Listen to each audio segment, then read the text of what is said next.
bisnis kapitalisme. Saat ini, banyak penelitian komparatif yang telah berusaha untuk membandingkan sistem bisnis nasional yang mempengaruhi bisnis, ketenagakerjaan, dan pekerjaan. Salah satu karya yang paling menonjol adalah karya Varieties of Kapitalisme, milik Hall dan Soskies. Hasil dari penelitian lembaga komparatif ini adalah cara perusahaan mengembangkan dan mengeksploitasi kemampuan yang mereka miliki yang berasal dari tatanan sosial yang terikat dari berbagai bidang, seperti bidang hubungan industrial nasional, pengaturan penetapan upah, pelatihan dan pendidikan, tata kelola perusahaan, pola hubungan antar perusahaan, serta hubungan internal perusahaan. Hall dan Soskies menyatakan terdapat dua cara elemen sistem kapitalisme. Yang pertama, sistem ekonomi liberal, dan yang kedua, sistem ekonomi terkoordinasi. Untuk perbedaan kedua sistem tersebut akan dijelaskan oleh rekan saya selanjutnya. Sekian, terima kasih. Yang selanjutnya kita akan membahas apa sih perbedaan dari LMI dan apa perbedaannya dengan CMI. Nah, untuk sebelum lebih lanjut kita harus tahu dulu apa itu LMI dan apa itu CMI. Oke, untuk LMI sendiri itu adalah singkatan dari Liberal Market Economy atau lebih kita kenal dengan pasar ekonomi bebas. Ya, liberal, bebas. Jadi kalau kita sudah mendengar kata bebas, berarti sistem yang digunakan dalam pasar ini adalah bebas, seperti itu. Ada poin-poin yang akan saya sampaikan. Yang pertama, pasar ini mengacu dengan ciri ekonomi yang diatur sendiri. Itu kata kuncinya, diatur sendiri. Jadi kalau pasar bebas memiliki kehendak sendiri. Lalu yang kedua, negaranya. Negara apa saja yang menganut sistem ini? Ya, negara yang terlibat adalah Amerika Serikat, Inggris, Kanada, Irlandia, Selandia Baru, dan Australia. Jadi negara-negara yang memiliki paham-paham liberal tadi, selain politik, ekonomi juga liberal. Seperti itu. Yang selanjutnya adalah hubungan antara perusahaan dari karyawan sampai dengan pelanggan, termasuk pemasok juga, itu sering dibiarkan oleh pihak-pihak tertentu, tapi ada sebagian kecil yang diatur oleh pemerintah. Ingat, sebagian kecil saja. Jadi untuk hubungan mereka juga bebas, tidak ada sangkut pautnya. Jadi kalau misalkan ada hubungan tersebut, mereka akan biarkan seperti itu. Lalu yang selanjutnya untuk pasar liberal ini, mereka memiliki tingkat kebebasan yang tinggi pada individu dan entitas dari perusahaan. Dan bisnis dari ekonomi liberal ini biasanya berinvestasi pada kemajuan teknologi.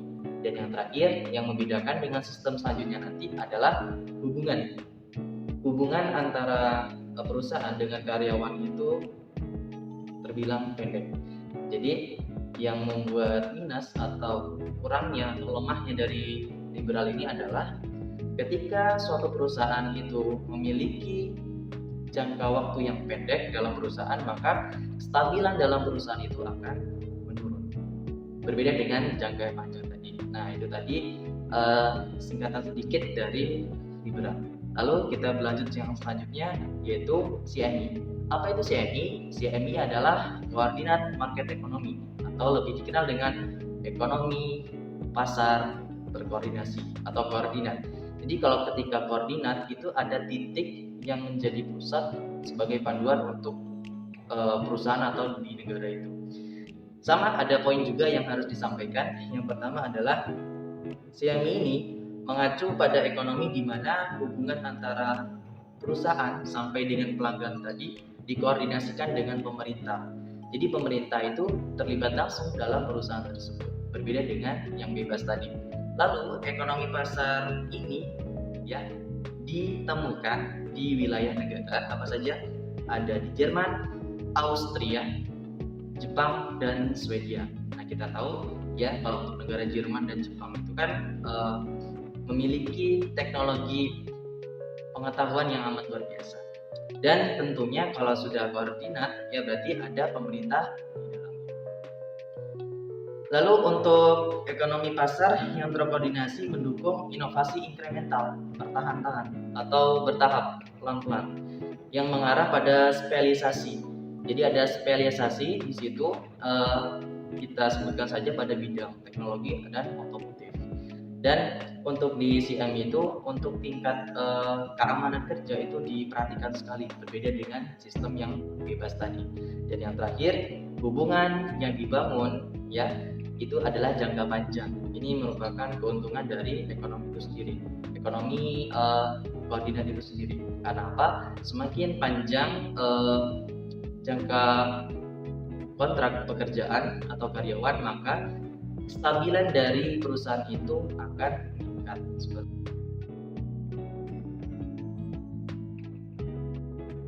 Pengelompokan geografis negara. Pengelompokan negara-negara ini diambil dari premis-premis teoritis dan lebih banyak dari realitas empiris, geografi dari politik, dan umumnya memiliki tingkat validitas tertentu. Menurut Brewster, Gooderham, dan Nordau mengungkapkan bahwa Human Resource Management Eropa ini memiliki lebih banyak pengaruh dari negara dan serikat pekerja, dan umumnya lebih sosial demokratis daripada Human Resource Management yang populer, yaitu dari model Human Resource Management Sekolah Bisnis Amerika. Hal ini sejalan dengan sampai taraf tertentu diilhami oleh upaya untuk mengembangkan dan mendefinisikan model sosial Eropa. Dalam pengelompokan geografis negara terdapat variasi kapitalisme Mediterania. Yang pertama, sistem keuangan. Karena setiap negara memiliki ketetapan juga kebijakan terkait keuangan masing-masing negara. Lalu yang kedua, hubungan antar perusahaan. Setiap negara sudah menetapkan kebijakan juga peraturan terkait kinerja antar industri ataupun perusahaan. Lalu yang ketiga, ada pelatihan kejuruan juga pendidikan. Setiap negara pun memiliki sistem juga kebijakan terkait untuk mengembangkan pendidikan juga kejuruan di negara-negara tersebut. Lalu yang selanjutnya ada penentuan upah, di mana penentuan upah ini jika di Indonesia terkenal dengan UMR, dan UMR ini akan berbeda di setiap daerahnya. Hubungan kerja yaitu tingkat keamanan pekerjaan yang tinggi untuk pekerja inti, tetapi hubungan kepercayaan rendah, sebagian karena ketergantungan pada Taylorisme. Organisasi serikat, terutama ideologis. Kemudian ada peran negara, yaitu untuk menjamin pembangunan ekonomi dan mengatur hubungan kerja. Kemudian ada Human Resource Management, yaitu manajemen hierarkis dan organisasi produksi Tayloris secara historis berupaya mengurangi kebutuhan akan kerjasama tingkat tinggi dari karyawan, sementara Undang-Undang Ketenagakerjaan yang ketat mengurangi perbedaan dalam praktik SDM antar perusahaan. Yang terakhir ada area kekuatan kompetitif, yaitu sektor dengan produksi yang sangat dirasionalisasi.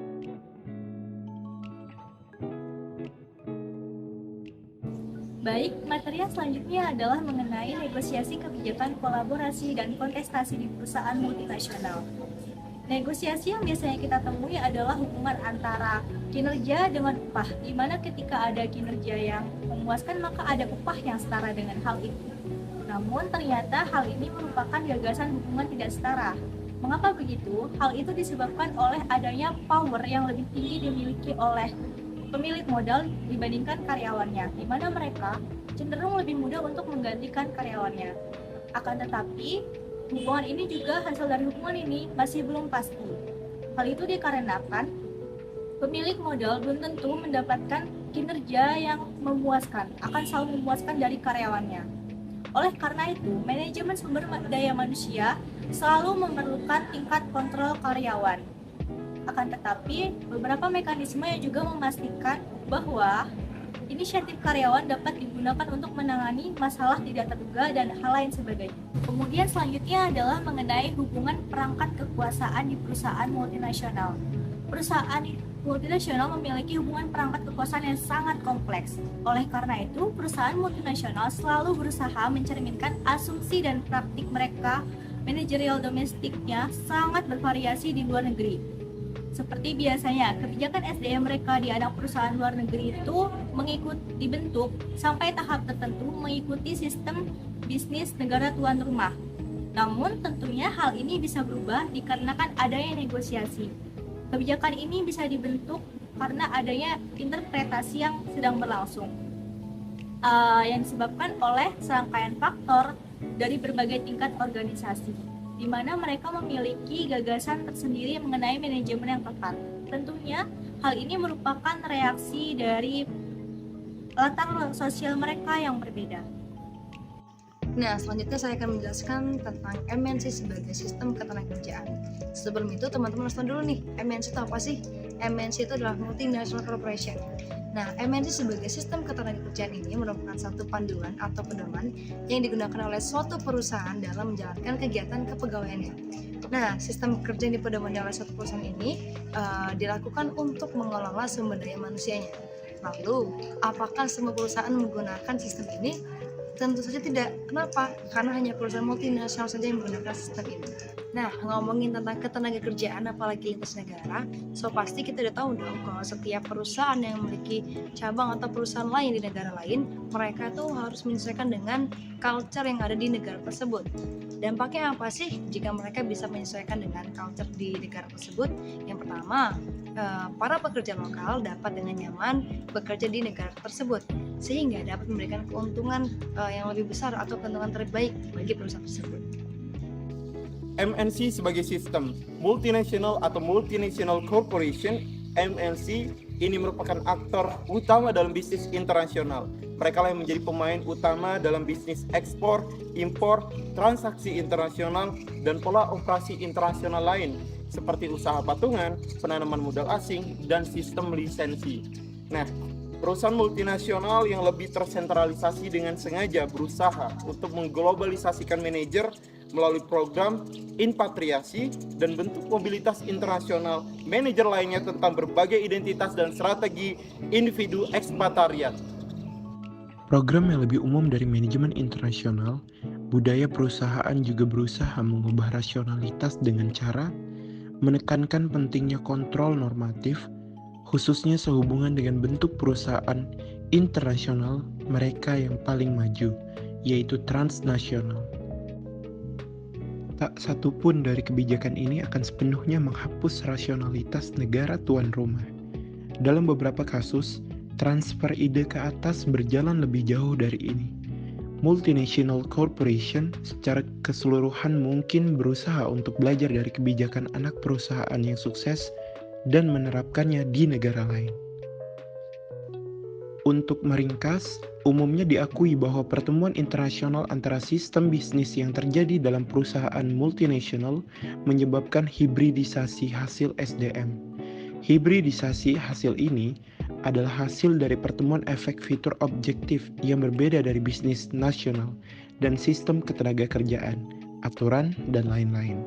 Dan dari tingkat hibridisasi rasionalitas pekerja dan manajer di seluruh sistem ketenagakerjaan perusahaan internasional, yaitu bagaimana orang-orang di berbagai tingkat organisasi dan di tempat yang berbeda berpikir tentang apa yang mungkin diinginkan dan kebijakan praktis.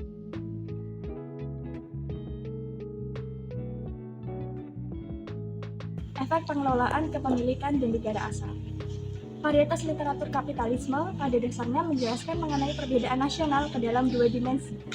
Dimensi yang pertama yaitu mengenai institusi nasional dan juga asumsi budaya secara historis yang mampu mempengaruhi pilihan bagi para manajer.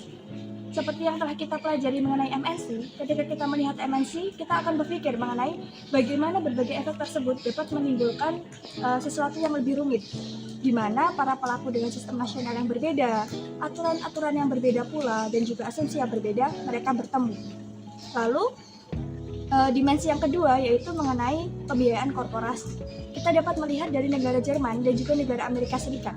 Di negara Jerman, perusahaan itu cenderung memilih untuk mendapatkan pembiayaan dari pinjaman dalam jangka waktu yang lama dengan sistem ekuitas.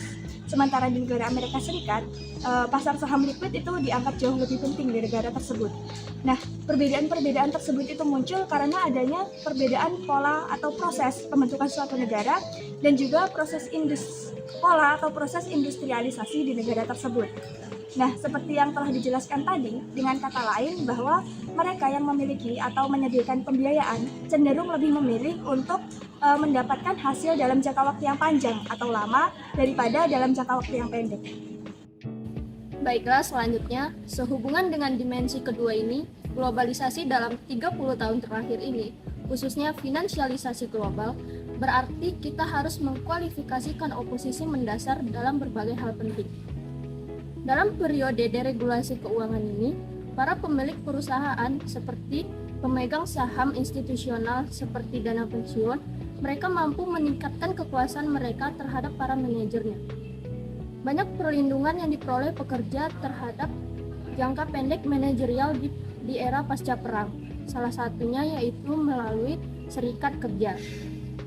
Perubahan ini berdampak langsung terhadap SDM-nya. Misalnya, perusahaan multinasional Amerika Serikat dengan tantangan untuk membangun struktur karir pengembangan dan pelembagaan bentuk manajemen kinerja yang semakin keras. Perubahan ini tidak hanya mempengaruhi perusahaan multinasional yang berbasis liberal saja, tetapi contoh jangka panjangnya yaitu perusahaan Amerika bisa saja menjadi ketergantungan finansial terhadap kekayaan negara-negara Cina dan Timur Tengah. Kesimpulan dari materi-materi pada bab ini yaitu membahas tentang sistem ketenagakerjaan nasional dan sistem ketenagakerjaan internasional, yang mana ternyata memiliki pengimplementasian yang berbeda-beda di setiap negara. Namun baik nasional maupun internasional ini memiliki tujuan utama yang sama, yaitu mengelola, mengatur, dan memperdayakan sumber daya manusia ini sebaik mungkin. Dan tidak hanya itu, pada bab ini juga mengkaji dua model sistem perekonomian yang umum digunakan. Yang pertama ada model jangka panjang, yaitu dengan pasar yang terintegrasi oleh pemerintah yang dianut oleh negara Jerman, Jepang, dan beberapa negara di benua Eropa. Kemudian yang kedua ada model ekonomi pasar liberal, yang artinya perekonomian ini diberikan kepada pasar yang dianut oleh beberapa negara, salah satunya Inggris. Pada fenomena ini atau pada era ini, perusahaan multinasional yang memiliki tantangan yang besar karena mereka harus mempadu-padankan antara sistem ketenagakerjaan nasional maupun sistem ketenagakerjaan internasional. Namun ternyata mereka juga percaya bahwa tidak hanya pada tatanannya atau aturannya saja, tetapi bagaimana pemilik, manajer, dan pekerja ini mendapatkan keuntungan yang sama, baik bekerja dalam nasional maupun bekerja dalam internasional. Oleh karena itu, mempadu-padankan sistem nasional dan internasional ini penting dalam era sekarang.